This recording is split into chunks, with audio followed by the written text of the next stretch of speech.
अंधविश्वास कब निकालोगे? इसी तरीके के अंधविश्वास के कारण हमारे साथ हमेशा शोषण होता रहा है और इसी का फायदा वो लोग हमेशा उठाते रहे हैं। जो लोग मंदिर में जाते हैं ना, अधिकतर उन लोगों के साथ ही वो व्यवहार होता है कि उन्हें धक्के मारे जाते हैं मंदिर में, प्रसाद की टोकरी के हाथ नहीं लगा सकते। तो मेरा एक ही क्वेश्चन है कि क्या आपने अपने बेटे में वो सपना देखा है जो किसी नहाती हुई महिला के कपड़े उठा के भागे, किसी महिला के साथ बलात्कार करे, किसी के घर चोरी करे और किसी महिला के नहाते समय बाथरूम में झाके?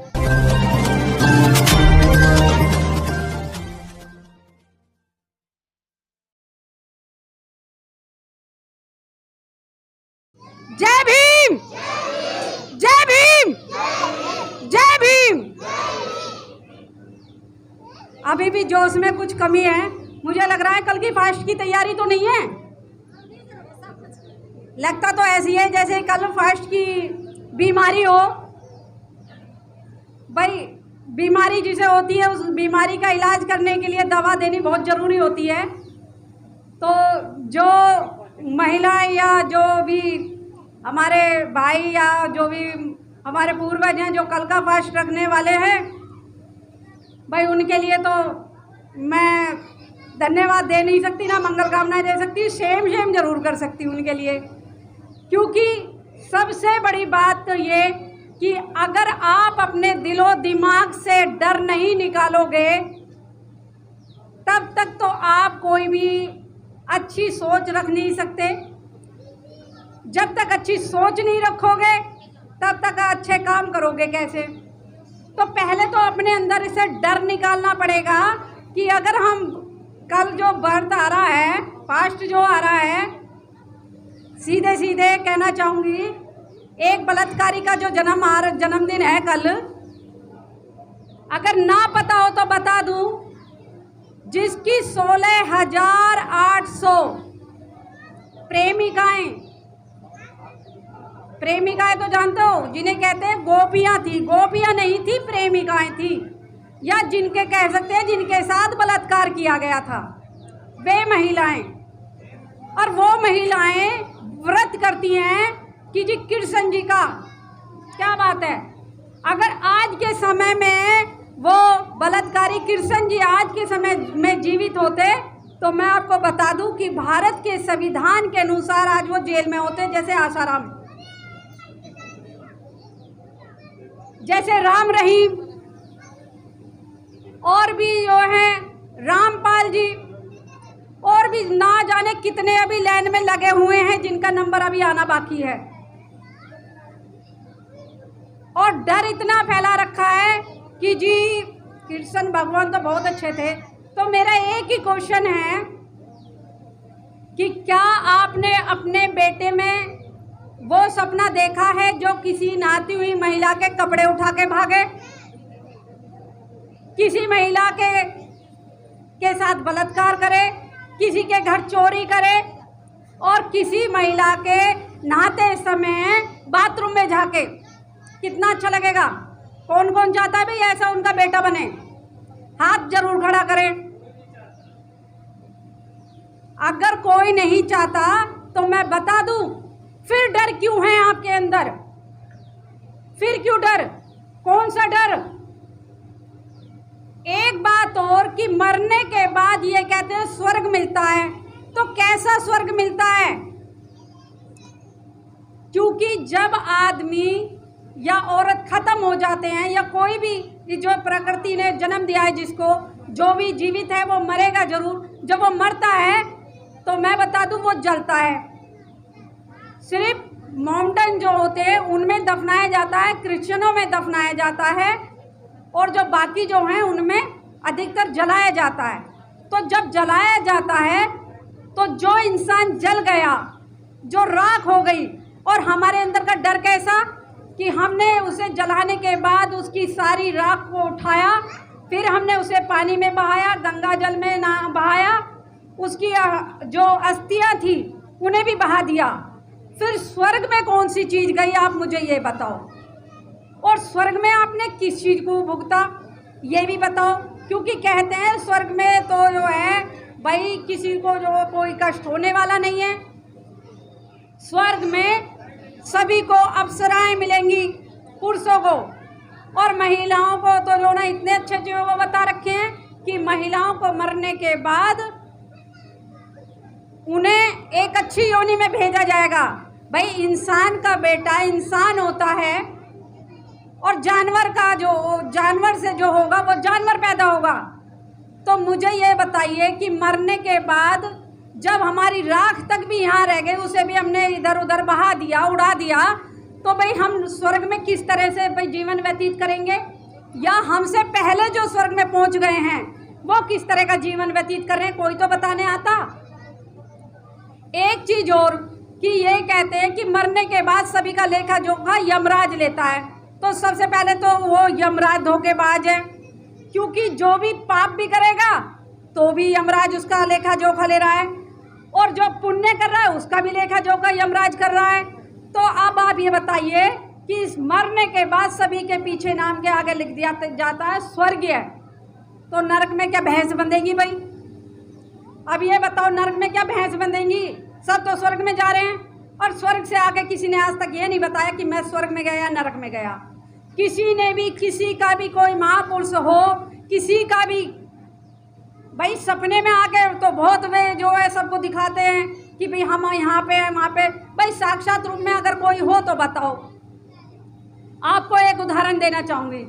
हमारे गाजियाबाद में एक माह से सरकारी नौकरी करते थे, और सरकारी नौकरी करते करते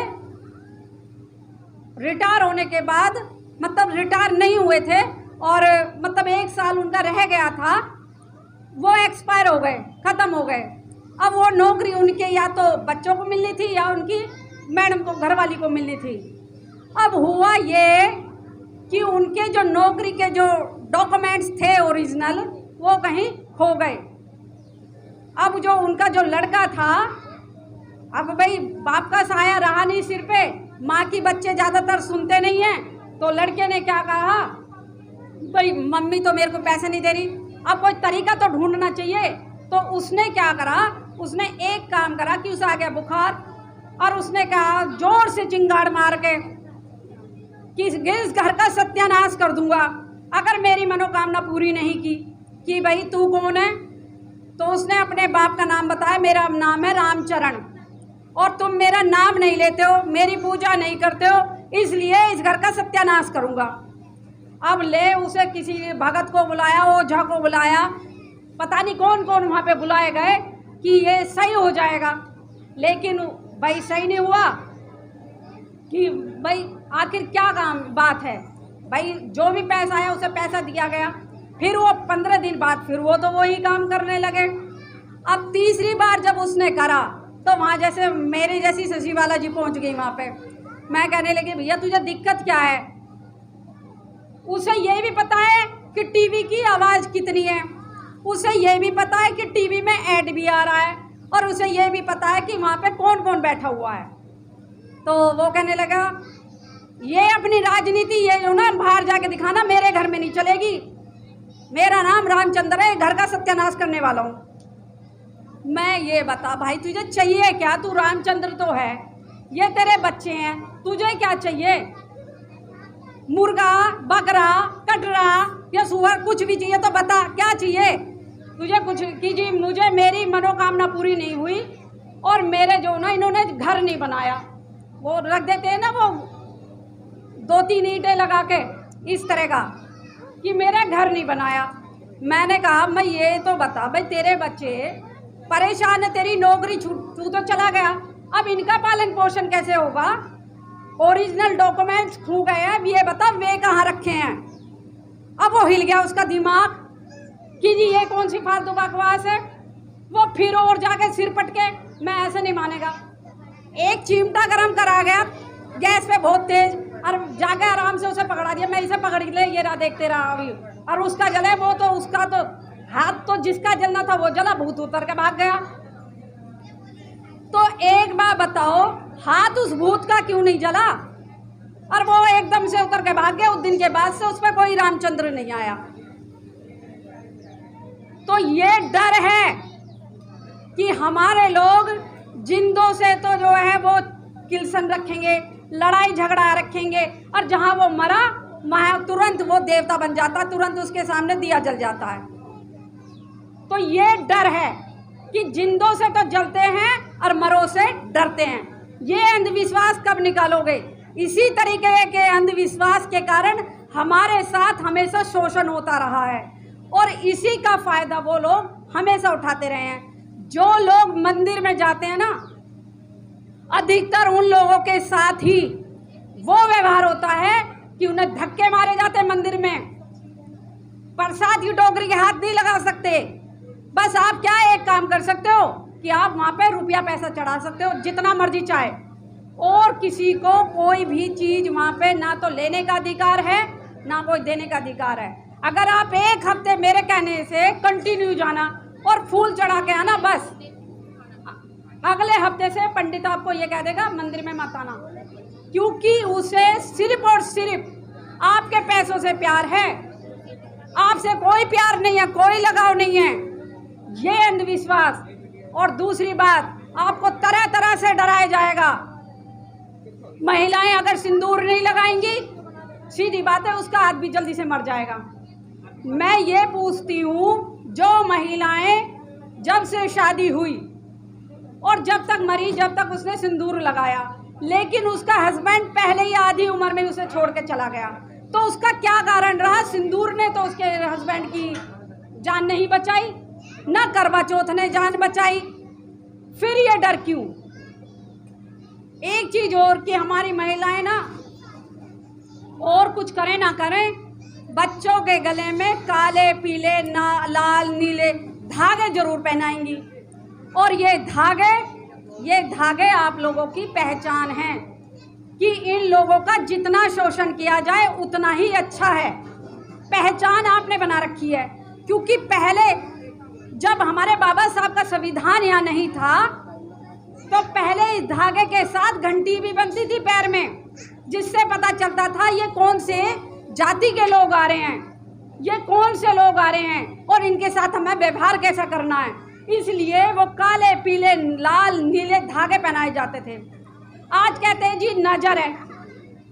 ये कैसी नजर है? और जिस चीज पे आपकी नजर लगी उस चीज का तो आपको यही पता नहीं है कि नजर आपकी किस किस चीज पे लगी है। नजर लगी है आपकी शिक्षा पे, जहां आपके बच्चे पढ़ने जाते हैं ना, उस स्कूल पे नजर लग गई, इसलिए वो स्कूल बंद कर दिया गया।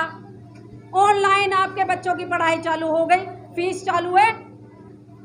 पहले तो आप अपने बच्चों के लिए कम से कम 10-15 हज़ार का फ़ोन खरीदोगे, फिर नेट डलवाओगे, फिर वो ऑनलाइन पढ़ाई करेगा, और फीस स्कूल का प्रिंसिपल लेगा, क्योंकि जी उसकी टीचर तो ऑनलाइन पढ़ा रही है, चाहे वो घर में बैठ के पढ़ा रही है, उसे कोई मतलब नहीं, उसकी फीस बरकरार है, और आपका खर्चा डबल कर दिया गया।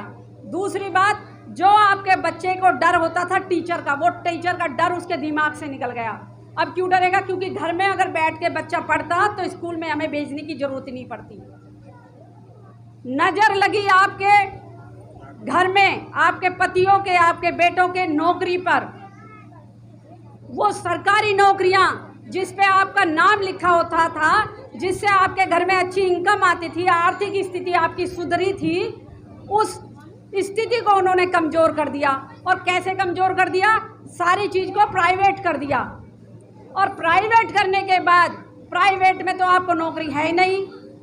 और दूसरी बात, जो बाबा साहब ने 8 घंटे के लिए काम दिया था कि 8 घंटे आप काम करोगे और उसका वेतन आपको मिलेगा, वो कर दिया गया अब 12 घंटे। यानी कि अब इंसान और जानवर में पहचान उन्होंने बंद कर दी। उन्होंने एक काम करा कि अगर इन्हें 10,000 रुपये देने हैं तो उससे पहले इनकी इतनी कमर तोड़ दो, इतनी कमर तोड़ दो, जिससे ये मजबूती से खड़े भी ना हो सके। उसके बाद फिर नजर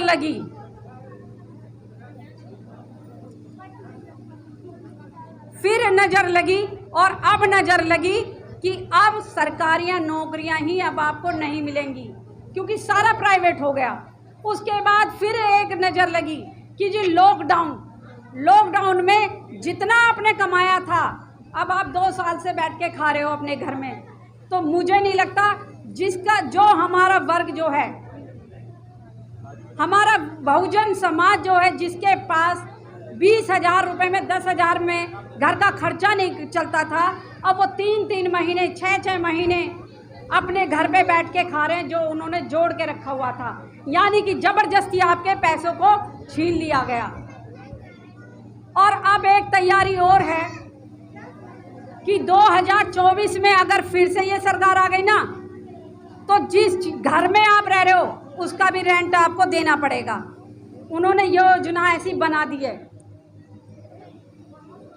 तो मैं अपनी बात को ज़्यादा ना करते हुए, क्योंकि समय बहुत ज़्यादा हो रहा है और अभिवक्ता और भी हैं, तो मैं अपना चैनल, आपका चैनल, समाज का चैनल, देश का चैनल NB News 24/7 को आप लाइक करें, सब्सक्राइब करें और ज्यादा से ज्यादा इसकी वीडियो को शेयर करें, ताकि हर खबर को मैं आप तक आसानी से पहुंचा